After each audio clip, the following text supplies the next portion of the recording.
ايوه لا ولا ولا ولا ولا ولا ولا ولا ولا ولا ولا. المهرجان حريه وبدايته كانت بدايه الحريه بجد، يعني اول ثوره 25 يناير بقى ثوره.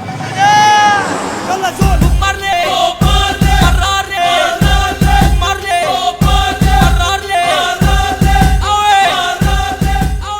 والله انا اول ناس عملنا اغنيه على الثوره كانت الشعب والحكومه الرشاشات والشومه، وكانت النت قاطع الايام دي كده زي انفجار غريب والناس بقت تجري في الشوارع. كنت تاني يوم احنا عاملين الاغنيه، تاني يوم بالظبط كنا احنا عاملين الاغنيه على الساعه 11 كانت خلصانه.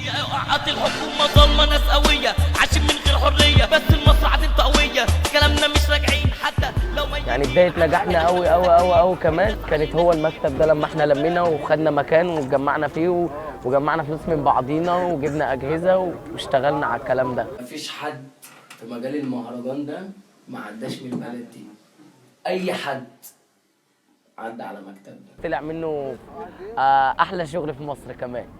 مش هروح وفتحيه واسحب بيه.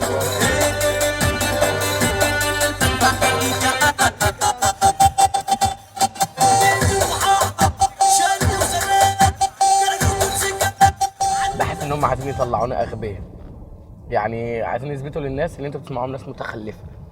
الشعب بتاعنا عنصري بس مش واخد باله، يعني بيقولوا لك العنصريه واصلا احنا عنصريين لدرجه فظيعه. احنا بنكلم بعض بالتعليم.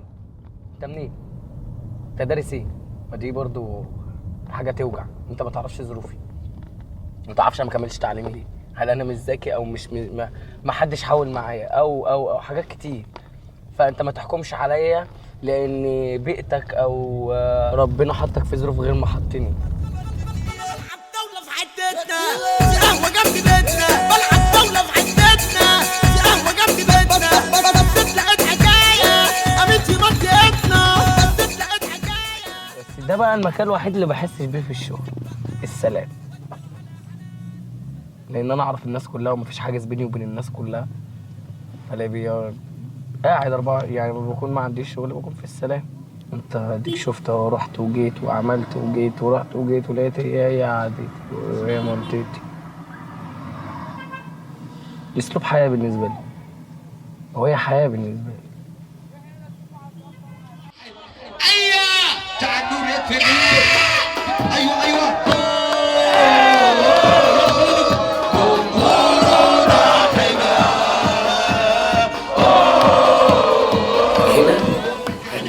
السلام كان مشروع المخدرات، بس موضوع المزيكا غير. تقول السلام ولا على بتوع المهرجانات، يعني الاول تقول السلام بتوع المخدرات. لان انا كنت واحد من الناس اللي بتقف هنا وبشوف دماغ العيال كلها ايه ده اللي سايد الصياعه.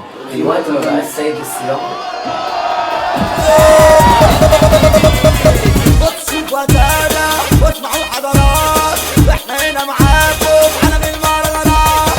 بصوا وتانا واسمعوا حضارات، احنا هنا معاكم عالم المهرجانات. انتشالة بحب المزيكا دي جدا جدا، يعني انا ما اشتغلت فيها والله ما كانتش في دماغي اتشهر منها، ما كانتش حسباني يعني تعمل كده خالص، فاهم؟